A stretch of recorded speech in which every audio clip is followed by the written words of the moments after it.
This is Deadpool, but not the one comic book fans know and love. This was the one introduced to the film-going public in 2009. But why were we given this version of Deadpool instead of...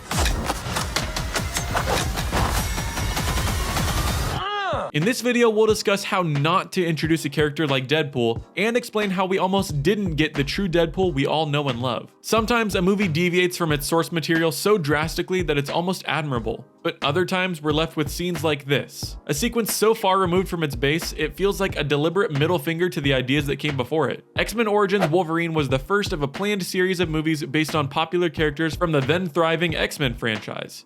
Making his film debut in Bryan Singer's X-Men in 2000, Hugh Jackman quickly became the fan-favorite character, Logan. So the franchise knew exactly who to focus on when they broached their first solo film experiment. The main storyline involved Logan seeking revenge for his murdered girlfriend while meeting fan-favorite characters in a sort of cameo scavenger hunt until we reached this moment. Wait, is that you? After being briefly introduced to a katana-wielding Wade Wilson and Team X, we see the results of his participation in the Weapon X program. His physical appearance alone makes you wonder what the filmmakers wanted to accomplish here. Affectionately referred to as the Merc with a mouth in the comics, Deadpool was known for his quips, foul mouth, and fourth wall breaking humor. Fourth wall break inside a fourth wall break. That's like 16 walls. Debuting in New Mutants number 98, Deadpool, or Wade Wilson, became a beloved anti-hero who gained traction through various successful comic book series. Ryan Reynolds fell in love with the character when he saw an issue where Wilson described himself as Ryan Reynolds crossed with a Shar-Pei. For most fans, it was an exciting idea. Reynolds was known for his self-deprecating humor and sharp wit. Great.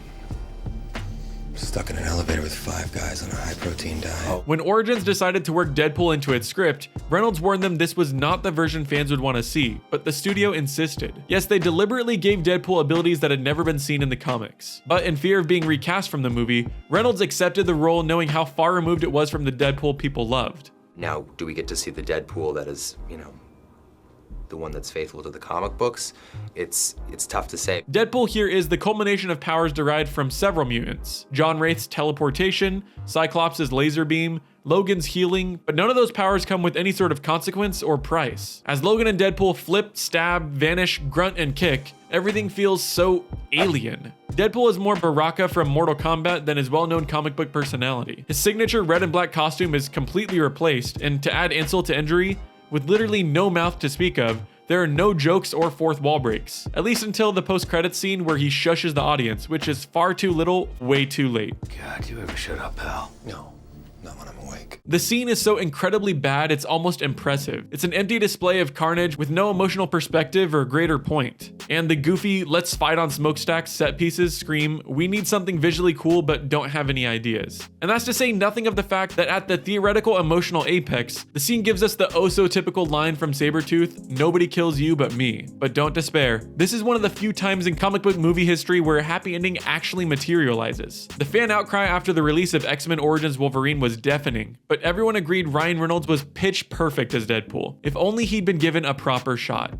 So Fox actually listened. They hired Rhett Reese and Paul Wernick, the writers of Zombieland, to tackle a new feature script that would reposition Deadpool back to his roots. Fox attached Tim Miller, founder of the visual effects company Blur Studio, to helm the project. However, the studio was losing confidence that the public would support a niche character in an R-rated project after the release of Green Lantern, which was a huge failure.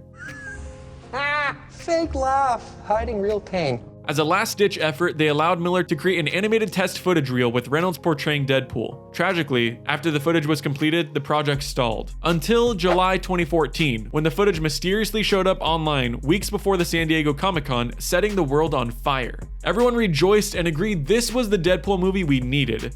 Shockingly, Fox listened again. They greenlit the movie. Deadpool learned all the lessons from the mistakes of Origins. It was unabashedly comic booky, with Deadpool's mask being the perfect example. Remember, this is what he looked like in Origins. Deadpool's mask was animated, showing how meticulous the creators were about bringing the character to life. This version of Deadpool uses the quintessential comic elements as strengths, not flaws. Deadpool as a movie is funny, but never at the expense of the characters or the world. Deadpool's solo film success was astonishing to most at Fox. They quickly rushed a sequel into production. Despite Tim Miller departing over creative differences with Reynolds, Rhett Reese and Paul Wernick returned to pen the sequel. And this sequel featured the big screen debuts of Cable, Domino, Shatterstar, and multiple other fan favorite X-Force members. Why is Brad Pitt on? Oh no, I was like, because you see him. And they're like, when do you see him? I was like, you see him for a quarter of a second when he's electrocuted to death. Werner and Reese, along with John Wick co-director David Leitch, crafted an amazing sequel. Compare this guy to his first cinematic outing, and it's clear that they stayed on target. It all comes down to the fact that the creators of both Deadpool movies love what they're doing and love the character. And now we have a continuation of that same level of care in Deadpool and Wolverine. But before I start to spoil anything, I should probably stop.